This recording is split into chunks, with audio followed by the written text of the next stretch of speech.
Right ఇక వివరాలు చూద్దాం. ఏపీ సీఎం చంద్రబాబు దావోస్ పర్యటనకు బయలుదేరారు. ఉండవల్లి నివాసం నుంచి చంద్రబాబు ఢిల్లీకి బయలుదేరారు. రాత్రి 11 గంటలకు ఢిల్లీ చేరుకొని అక్కడి నుంచి దావోస్ వెళ్లబోతున్నారు. వరల్డ్ ఎకనామిక్ ఫోరం సదస్సులో చంద్రబాబు పాల్గొంటారు. దావోస్లో 5 రోజుల పాటు సీఎం చంద్రబాబు పర్యటించనున్నారు. బ్రాండ్ ఏపీ ప్రమోషన్స్తో ఏపీకి పెట్టుబడులు తీసుకురాబోతున్నారు.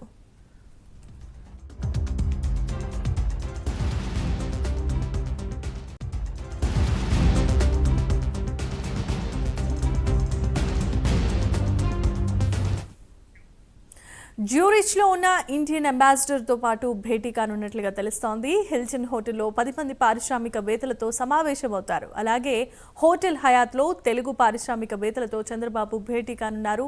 ఏపీని ప్రమోట్ చేయటం, పెట్టుబడులపై చంద్రబాబు కసరత్తు చేయనున్నారు. తొలి రోజు రాత్రి పలువురు పారిశ్రామికవేత్తలతో డిన్నర్ మీటింగ్లో పాల్గొంటారు.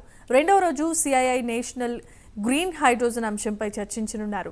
ఇక పలు దిగ్గజ కంపెనీల సీఈఓలు, చైర్మన్లతో వరుస భేటీలు ఉండబోతున్నాయి. యూఏఈ ఆర్థిక మంత్రి అబ్దుల్లా బిన్తోనూ చంద్రబాబు భేటీకి సైతం షెడ్యూల్ ఖరారైంది. చంద్రబాబు పర్యటనలో 3వ రోజు పలు వ్యాపార దిగ్గజాలతో సీఎం సమావేశమవుతున్నారు. ఇక ఇదే అంశానికి సంబంధించిన మరిన్ని అప్డేట్స్ ను మా కరెస్పాండెంట్ శ్రీనివాస్ అందిస్తారు. శ్రీనివాస్. ఆంధ్రప్రదేశ్ రాష్ట్ర ముఖ్యమంత్రి చంద్రబాబు నాయుడు ఈరోజు దావోస్ పర్యటనకు బయలుదేరి వెళ్లారు. ఆయన కొంచెం క్రితమే ఉండవల్లి నుంచి సీఎం నివాసం నుంచి కూడా ఆయన గన్నవరం ఎయిర్పోర్ట్ కూడా చేరుకున్నారు. 4 రోజుల పాటు జరిగే ఈ దావోస్ పర్యటనలో ప్రధానంగా రాష్ట్రానికి పెట్టుబడులను తీసుకొచ్చే విధంగా కూడా లక్ష్యంతో, పెట్టుబడులు తెచ్చే లక్ష్యంగా కూడా ముఖ్యమంత్రి చంద్రబాబు నాయుడు పర్యటన కొనసాగుతుంది.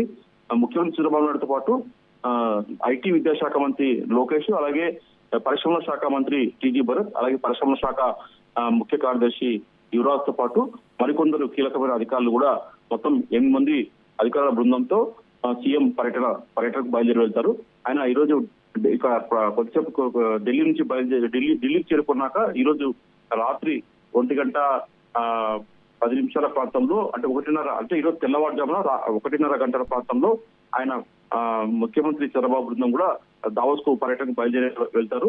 రేపు ఉదయం నుంచి కూడా అక్కడ 4 రోజుల పాటు కూడా వరుసగా వివిధ పారిశ్రామికవేత్తలతో కూడా అక్కడ భేటీ అవుతారు. ప్రధానంగా రేపు ఉదయం జ్యూరిచ్ అక్కడ నుండి దావోస్ సదస్సు కూడా దిగ్గజాలతో కూడా ముఖ్యమంత్రి చంద్రబాబు నాయుడు పాల్గొంటారు. ప్రధానంగా చూసుకుంటే రాష్ట్రంలో ఉన్న వనరులు ఎలా ఉన్నాయి, ఇక్కడ పారిశ్రామికవేత్తలకు కల్పించే సదుపాయాలు ఏమైనా ఉన్నాయి, పెట్టుబడులకు ఎలాంటి అనుకూల వాతావరణం ఉంది, ఇక్కడ మానవ వనరులు కావచ్చు, ఇతర వనరులు కావచ్చు, కోస్తా తీర ప్రాంతంలో ఉన్న వసతులు కావచ్చు, రాష్ట్ర ప్రభుత్వం పారిశ్రామికవేత్తలకు కల్పిస్తున్న సదుపాయాలు కావచ్చు, వీటన్నిటిపైన కూడా ఆయన ప్రపంచ స్థాయి వ్యాపారవేత్తల దృష్టికి తీసుకెళ్లి ఇక్కడ రాష్ట్రంలో పెట్టుబడులు పెట్టే విధంగా కూడా ముఖ్యమంత్రి చంద్రబాబు నాయుడు దావోస్ పర్యటన కొనసాగుతుంది. ప్రధానంగా చూసుకుంటే ఈ రోజు ఆయన రేపు హోటల్ హయత్ లో meet and greet with Telugu diaspora పేరుతో జరిగే తెలుగు పారిశ్రామికవేత్తల సమావేశంలో కూడా పాల్గొంటారు. అక్కడ తెలుగు పారిశ్రామికవేత్తలు కూడా సొంత రాష్ట్రంలో పెట్టుబడులు పెట్టే విధంగా వాళ్ళకు పిలుపునిచ్చే అవకాశం ఉంటుంది. అలాగే అనంతరం ఆయన దావోస్ వెళ్లి అక్కడ పారిశ్రామికవేత్తలతో కూడా పాల్గొంటారు. అలాగే మిత్తల్ ఎగ్జిక్యూటివ్ చైర్మన్ లక్ష్మీ మిత్తల్ తో కూడా ప్రత్యేకంగా సీఎం చంద్రబాబు నాయుడు భేటీ అవుతారు. అలాగే రెండో రోజు చూసుకుంటే సిఐఐ స్టేషన్ లో గ్రీన్ హైడ్రోజన్ అంశంపై చర్చ, అలాగే సోలార్ ఇంపల్స్, అంటే ప్రపంచ స్థాయి కంపెనీల సీఈఓతో కూడా ఆయన యూఏఈ ఆర్థిక మంత్రి అబ్దుల్లా బిన్తో కలిసి కూడా చంద్రబాబు హాజరవుతారు. అలాగే ఎనర్జీ ట్రాన్స్మిషన్ చర్చలో కూడా చంద్రబాబు నాయుడు బృందం పాల్గొంటుంది. అలాగే అంతర్జాతీయ మీడియా సంస్థ నిర్వహించే చర్చాగోష్ఠులు, ఇతర అంశాలపైన కూడా చంద్రబాబు నాయుడు పాల్గొంటారు. మూడో రోజు మనకు అగ్రశ్రేణి, అంటే ప్రపంచ స్థాయి అగ్రశ్రేణి పారిశ్రామికవేత్తలతో కూడా సీఎం చంద్రబాబు నాయుడుతో పాటు అలాగే మంత్రులు నారా లోకేష్, అలాగే టీజీ భరత్ కూడా పాల్గొంటారు. రోజుకు కనీసం 10కి పైగా ఈ భేటీలు, సమావేశాలు కొనసాగేలా కూడా చంద్రబాబు బృందం మొత్తం కార్యాచరణ రూపొందించుకుంది.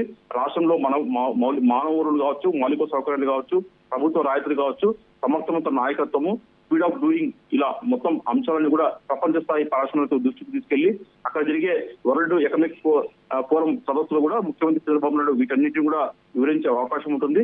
మొత్తం చూసుకుంటే 4 రోజుల పర్యటన, మొత్తం చూసుకుంటే ఆ దావోస్ పర్యటన మటుకు పెట్టుబడుల లక్ష్యంగా రాష్ట్రానికి పారిశ్రామికవేత్తలు తరలించే విధంగా కూడా చంద్రబాబు నాయుడు పర్యటన కొనసాగనుంది. Jemima. Right, thanks for the update Srinivas.